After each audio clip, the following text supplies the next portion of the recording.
যখন আমাদের ক্যান্ডেলটা ধরেন আমি পছন্দ মতো একটা কিছু করতে চাইলাম, হইলো না গ্লাসের মধ্যে, তো আমরা গ্লাসটা গলায় ফেলি মানে একটা পানির মধ্যে রেখে। তো তখন যে সমস্যাটা হয়েছিল সেটা হচ্ছে হঠাৎ করেই যেহেতু পানি গলাতে থাকে এবং আস্তে আস্তে বাষ্পীভূত হতে থাকে, সেই পানিটা মোমের মধ্যেই পড়তেছিল। তো তখন আমরা বুঝি নাই যে কি পরিমাণ পানি জমতেছে গ্লাসটার মধ্যে। তো গ্লাসে থেকে যখন মোম আমরা আবার অন্য একটা জায়গায় শিফট করি এন্ড পুরোটা গলানোর চেষ্টা করি, এট দ্যাট মোমেন্ট আমরা দেখি যে সমানে ফুটতেছে, পানি যেভাবে বলক ওঠে এরকম ভাবে ফুটতেছে। তো ব্যাপারটা খুবই ফার্স্টে অল্প ছিল, মনে করছিলাম যে এরকম তো হয়, একটুখানি ফুটবে তারপর তো বন্ধ হয়ে যাবে, কিন্তু হঠাৎ করে দেখি এটা খুব বাজেভাবে ফুটতেছে এবং পুরা রান্নাঘর ছড়ায় যেতেছে এন্ড একটা পর্যায়ে পুরা চুলা ছড়ায় গেছে এন্ড আমরা বন্ধ করতে পারতেছিলাম না। দেন ইনিশিয়ালি একটু কমার পরে কোনো রকম আর কি বন্ধ করতে পারছি। হ্যাঁ, তখন চিন্তা করতেছিলাম এখন তো জীবন ঝুঁকিতে চলে যাচ্ছে ব্যাপারটা, এখন আর মজা লাগতেছে না যে আচ্ছা বিজনেসের পারপাসে আমি কাজটা করবো। আমার মনে হচ্ছে যে আচ্ছা এইটা করতে গিয়ে যদি আমি কোনো ক্ষতি করি, কারণ ক্যান্ডেল বানাতে গিয়ে অনেক হাত পুড়তেছিল,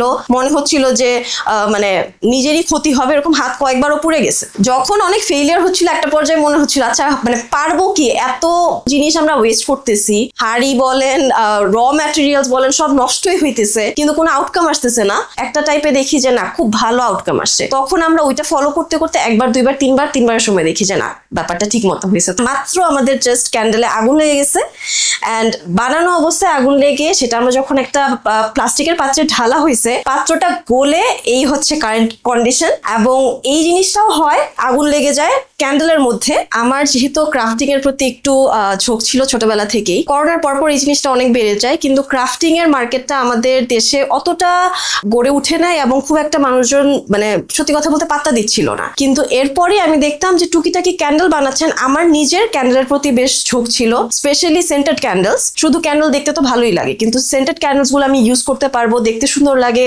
রুমটা একটু সুন্দর একটা অ্যারোমা হয়। এটার বেসিসে আমি চিন্তা করতেছিলাম যে আচ্ছা ক্রাফট ইউজ করে কি ক্যান্ডেল বানানো যায় কিনা দেখা যায়। তো তখন আমি বাইরের দেশের প্রোডাক্ট থেকে ইন্সপায়ার্ড হই একটু, এন্ড তখন আমার ফিল হয় যে বাংলাদেশে এটা যেহেতু প্রচলন নাই, আমি যদি এই বাইরের দেশের প্রোডাক্টটাকে বাংলাদেশের নিজের দেশীয় মানে ছোঁয়া দিতে পারি, সেক্ষেত্রে বাইরে কেউ আর যাবে না, বরং আমার কাছ থেকে মানুষজন নেবে। সবার আগে যখন আমার এটার প্রতি মানে মনে হয় যেটা বানাবো, তো আমার বোন সেম বিজনেস করে, তো বোনকে বললাম যে এটার কাঁচা মাল কোথা থেকে আমি পেতে পারি বা কি। তো তখনও ওরও আইডিয়া ছিল না। তো আমরা একটু ঘাটাঘাটি করার পর বেশ কিছু রিসোর্সেস পাই, কিন্তু এখনো বর্তমানে যেহেতু এটার প্রচলন নাই, তো বাংলাদেশে এটার অনেক রিসোর্সেস আমরা পাচ্ছি না।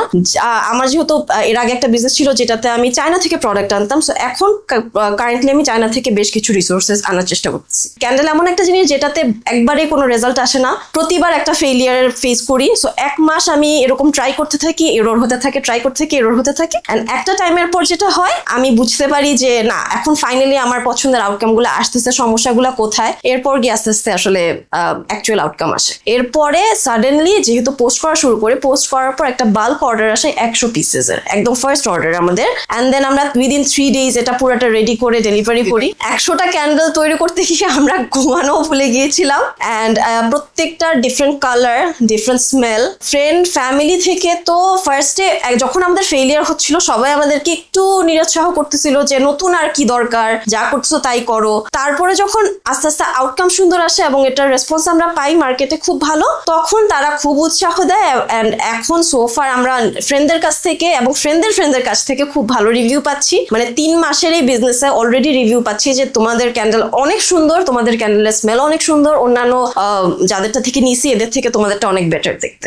আমাদের ডেকোরেশনটা এরকম, যেমন এই যেটা বললাম যে মোল্ডে রেখে একটা পিওনি বা একটা গোলাপ হয়তো মানুষজন হাতে হাতে দিয়ে দিচ্ছে একটা প্যাকেট করে, আমরা এটা কোণের মতো করে দেই। তো আপনি যখন একটা দোকানে যে একটা বুকে নিবেন, একজনের জন্য একটা বুকে পছন্দ করতেছেন, সেটা দিতেছেন, যে কেউ পছন্দের মানুষ হোক, ফ্যামিলি মেম্বার হোক, খুশি হয়ে যাচ্ছে। আমরা এই জিনিসটাই ফুলের জায়গায় ক্যান্ডেলের ফুলের মধ্যে করেছি। সো যার কারণে এটা আমি অ্যাটলিস্ট বাংলাদেশে কারোর মধ্যে দেখি নাই যে বুকে সিস্টেমে গিফট করা। সো যার কারণে এটার খুব বেশি রেসপন্স আমরা পেয়েছি, সবাই গিফট হিসেবেই নেয় এন্ড গিফট হিসেবেই দেয়। শুরুর দিকে যদি বলতাম একটা মোমের পিছে আমরা 2 থেকে 3 ঘন্টাও কাটিয়েছি, মোম হয়ে ওঠে নাই। আর এখন রেডি করতে পুরোপুরি রেডি করতে মানে জাস্ট ওইটা জমে যাওয়া বাদে বাকি যদি টাইমের কথা বলি সেক্ষেত্রে উইদিন 30 মিনিটস বা 40 মিনিটস আমরা রেডি করে ফেলতে পারি।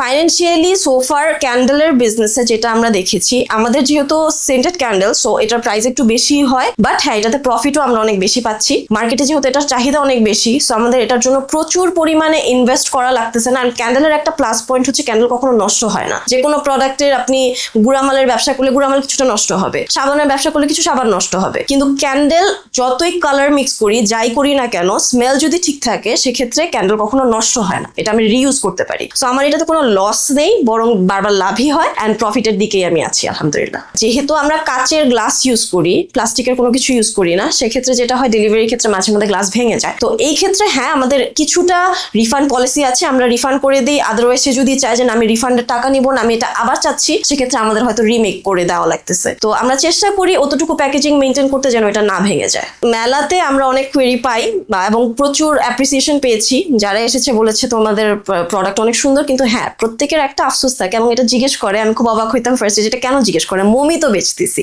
যে মোমটা যদি আমি জ্বালাই এটা কি অ্যাজ ইট ইজ থাকবে না? তো এটা তো পুরা মোম, এটা কিভাবে অ্যাজ ইট ইজ থাকবে? প্লাস উপরে যদি ফুলটা থাকে ফুলটা কি গলবে? ফুলটা এমন থাকবে নিচে গলে যাবে না? এরকম টাইপেরও অনেক কোশ্চেন আমরা পাই, বাট তখন আমাদের বলতে হয় যে না পুরাটাই গলে যাবে। অনেকে বলে যে শুধু উপরের পার্টটা সেম রেখে নিচেরটা গলানোর কোনো ওয়ে আছে কিনা, বা উপরটা সরানোর কোনো ওয়ে আছে কিনা, এটাকে এভাবে রেখে দিতে পারবো কিনা। বাচ্চারা অনেকে ছোট ছোট মোমগুলাকে চকলেট মনে করে, জিজ্ঞেস করে যে খেতে পারবো? ধরি দেখি এটা কি।